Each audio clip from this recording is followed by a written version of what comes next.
Hey everyone, welcome back to the channel. So if you're a dinosaur fanatic like me, then you have probably already seen Jurassic World Rebirth, the latest blockbuster in the franchise, which hit the theaters in July 2025. The movie was directed by Gareth Edwards and written by David Koepp. Yes, David Koepp is the guy behind the original Jurassic Park script, and that's why this film takes us back to the chaos of Dino-filled islands, but with a fresh and realistic twist.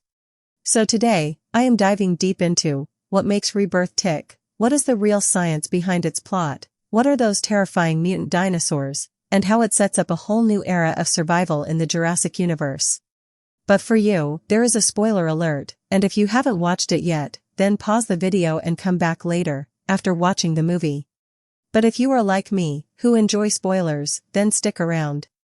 Alright, then let's start with the science, because Rebirth isn't just about chases and roars, but it was grounded in some fascinating real-world ideas. So the story picks up 3 years after Jurassic World Dominion, where dinosaurs are now roaming free but struggling to survive in our modern world. And most of them have died, except in equatorial zones where the climate suits them. Then enters the main plot, a covert team, led by Zora Bennett and paleontologist Dr. Henry Loomis, heads to a secret island called All St. Hubert. And this was InGen's old research facility, basically a testing ground for Dino experiments before Jurassic Park even opened. And their mission is to extract DNA from the 3 largest prehistoric creatures, like the land-based Titanosaurus, the sea-dwelling Mosasaurus, and the air-soaring Quetzalcoatlus, and by collecting the DNA, they actually wanted to create a groundbreaking drug for heart disease.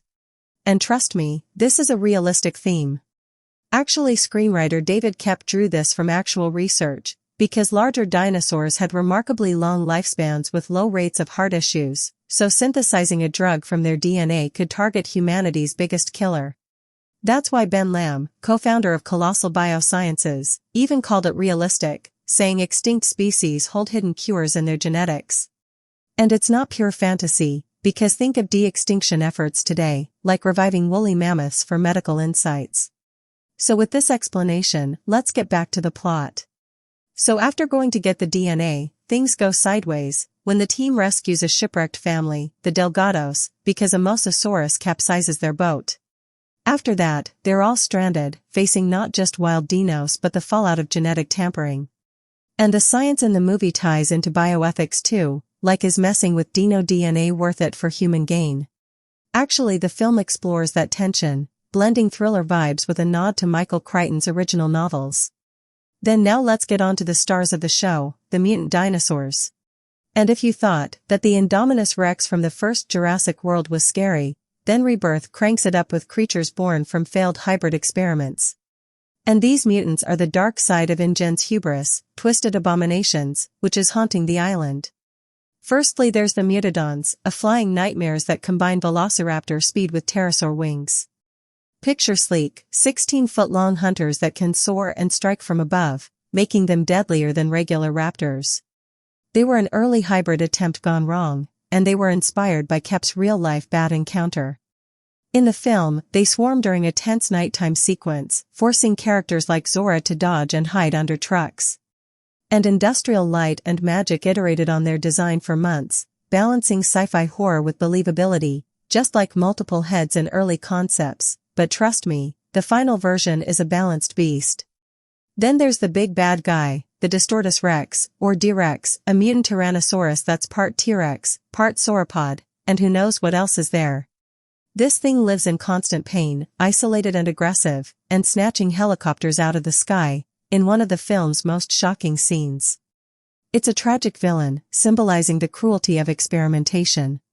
And don't forget about the other mutants scattered around, like 2-headed velociraptors, triceratops, and even weirder failures glimpsed in the background.